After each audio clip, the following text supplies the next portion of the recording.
We started our Baltic Sea Cruise with a pre-trip to Stockholm, Sweden.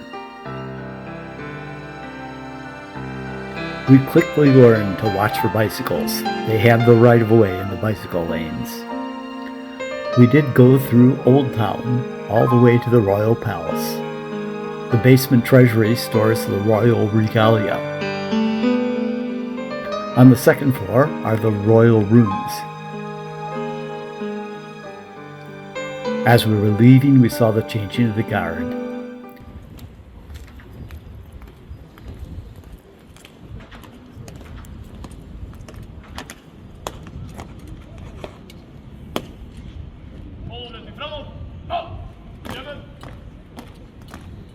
In the afternoon, we took a boat tour around Djurgården Island. A third of the island is parks. That evening, some of us went to a Thai restaurant in our ship anchored on the water, then strolled back to our hotel as the sun set. Next morning, we explored the Skansen Museum. Established in 1891, over 150 structures from throughout Sweden were moved here to celebrate Swedish culture and tradition.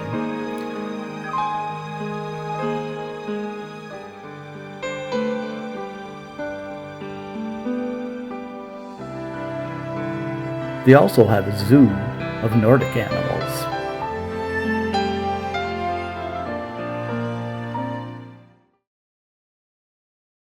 The Vasa Museum is unique. A 17th century ship was discovered in the mud of the harbor. 98% of the ship in the museum is original. This warship was designed to be the most powerful ship in existence. 64 cannon arranged on 2 decks. The ship set sail on August 10th, 1628, to the cheers of the crowd. Sailed 1,300 meters and promptly sank. This ship was meant to impress with over 600 carvings, originally in very bright colors.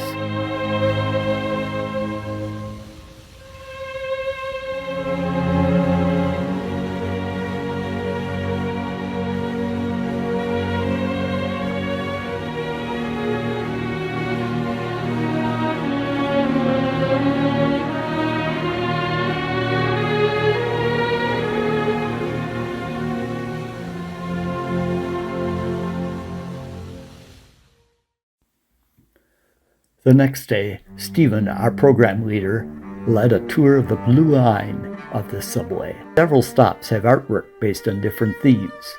The King's Garden stop has a theme around Roman ruins.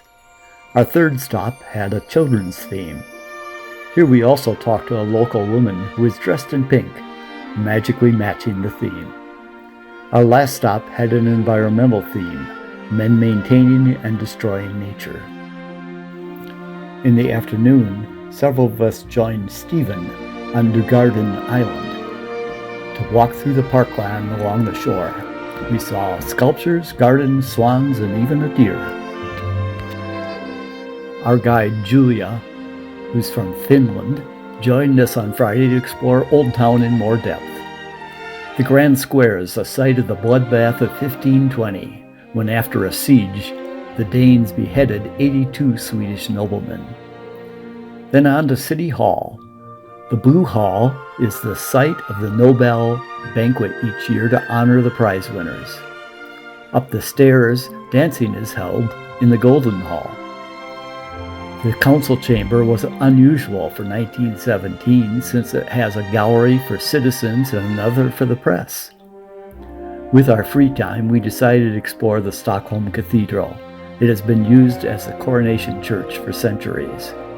The wooden statue, dedicated in 1489 of St. George and the Dragon, symbolizes the Swedish relations with the Danes. They fought for centuries.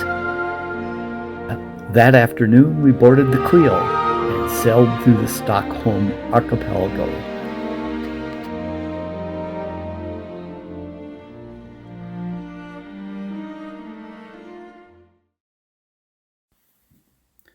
Next afternoon, we reached Helsinki, Finland.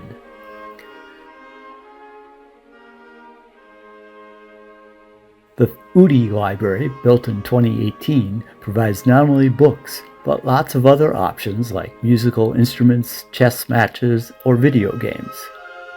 Outside the library, we encountered an environmental demonstration. We went on to the Sibelius Monument, a famous Finnish composer who wrote Finlandia.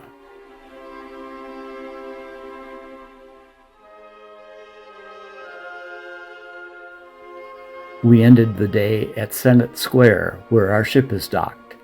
I went on to visit the Lutheran Cathedral and the City Museum, which gave insights into the history of the city for the last 100 years. That evening we met Captain Orsat and hotel manager Paul at the captain's dinner. By morning we had reached Tallin, Estonia. We toured the old town, beginning at the Alexandria Cathedral. From the upper town, where the nobles lived, you can see down to the lower town. There we found the deserted Russian embassy and the Tallinn City Hall.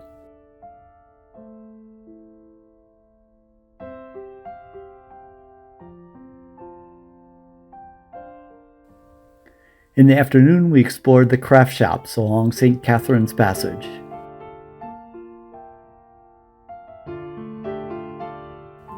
I went on to see the Coastal Gate and climbed the 250 steps of St. Olaf's Church for the views of the entire city. Estonia became an independent nation in 1918. We visited the grave of Konstantin Pats, who helped draft the Estonian Constitution, but later became a dictator. The memorial honors the victims of communism with a walk between walls with the names of those who had perished. Up the hill is a fruit garden where you can see the location of the camps throughout the USSR. For the rest of the day, we walked the story of the Singing Revolution. Gorbachev was head of Russia and introduced glasnost and perestroika. In September 1988, 300,000 people, a third of the population of Estonia, gathered for a song festival in Tallinn, where they sang patriotic songs. The old Estonian flag of blue, black, and white appeared in the crowd. Singing together was a demonstration of the power of the people. On the 50th anniversary of the occupation of the Baltic countries in 1989, a human chain of 2 million people stretched 600 miles across all three countries of the Baltics. An Estonian Congress was elected and brought back the flag in the Estonian language. In 1991, Russian hardliners arrested Gorbachev, and in a coup, tanks appeared in the streets of Tallinn. The Estonians surrounded the broadcast tower with people hand in hand to keep their radio station broadcasting. Congress voted unanimously for independence. The Soviet army surrounded them, but they didn't attack. In Russia, Yeltsin declared an independent Russia, separate from the USSR, ending the coup. Each of the republics declared their independence. We achieved freedom through song. In the afternoon, we visited the park where Peter the Great built a Baroque palace for his second wife, Catherine. That night, we had vodka tasting. We sailed that night for Riga, Latvia. Our tour began viewing some of the 800 Art Nouveau buildings built from 1890 to 1910.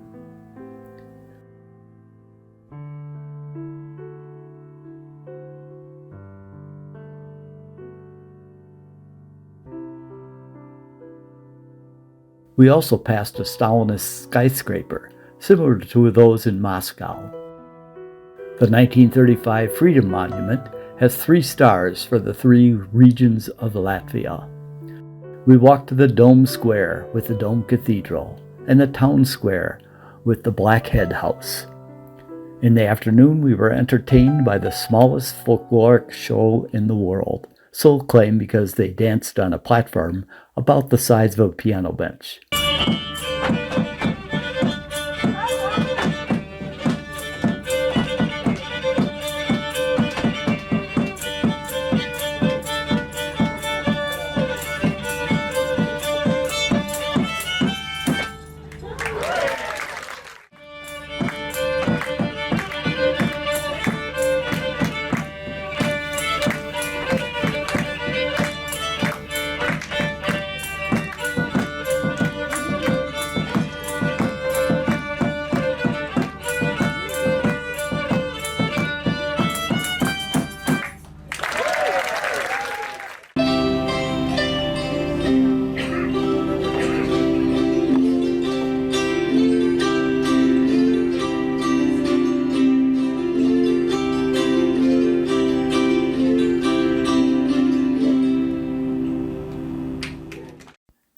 For our second day in Latvia, we visited the 138-room Rundale Palace. It was built in the 1700s by Duke Ernest Johann von Biron. Numerous portraits of the Duke and his wife and generations of children were in the public rooms of the palace.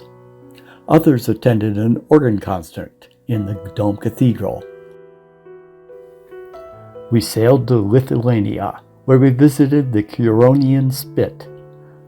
We started at the Hill of Witches, a sculpture garden with 80 oak sculptures that depict various fairy tales and legends.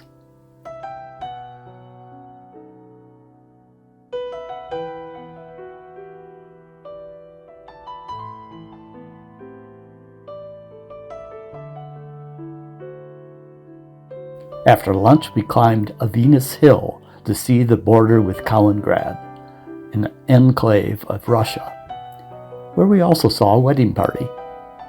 Then on to the village of Nida.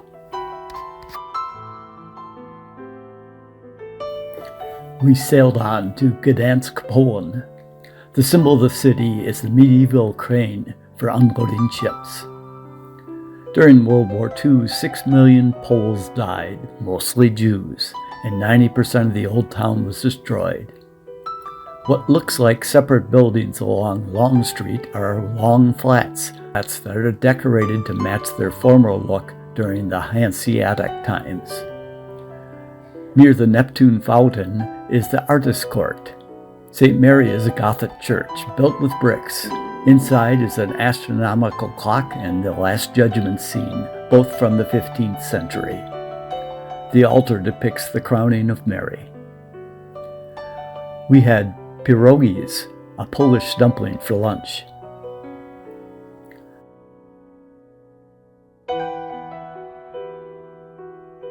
Then on to the Solidarity Museum. During Soviet times in Poland, people would wait in lines for hours to buy groceries or any other goods. Shipyard workers started a strike, focusing on bread and butter issues. Other factory organizations joined with the ship workers to form the Solidarity Union. But in December 1980, martial law was declared. The union operated underground until negotiations began in 1989. In December 1990, Lech Walesa was elected president of Poland.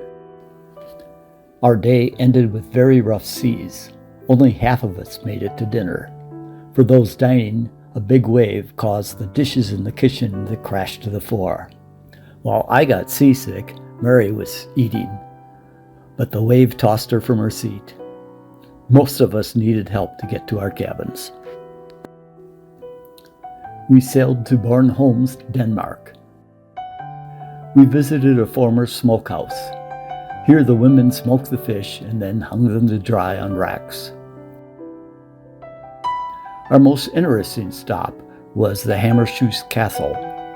Built in 1250, this was once the largest castle in Scandinavia. It was deserted in 1525 when the Germans took over the island.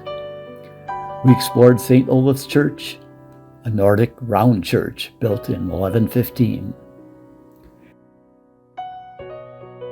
In the afternoon, we took a hike from Gudheim along the coast from the seashore to the cliffs and through the forest.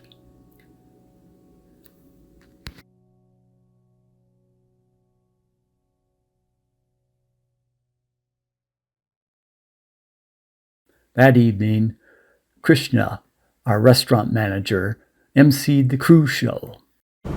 How do we have power this far from the land? I said, well, there is a cable under the ship which connects all the ships in the world. And then that's how we get it.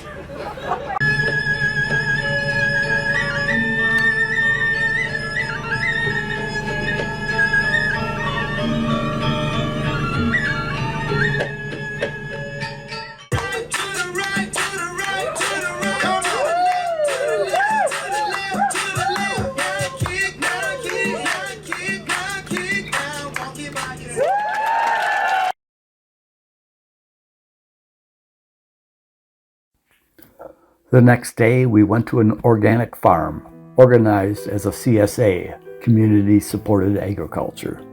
Our hosts, Mia, Nelson, and Fred, all have advanced degrees in agronomy. They and their shareholders use hand tools to farm.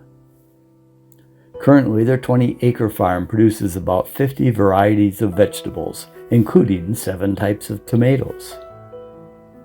Another group went to a cider wine orchard being run by this couple.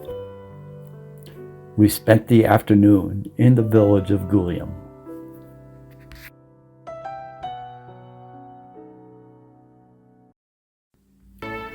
Our final day began with a bus tour of Copenhagen.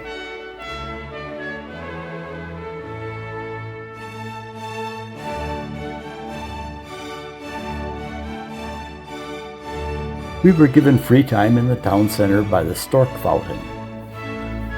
The marketplace had open-faced sandwiches, a specialty of the area.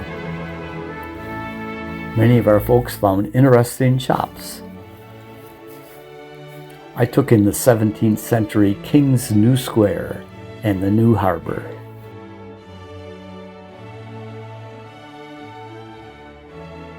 The 18th century marble church and Amalienborg Palace, the residence of the royal family.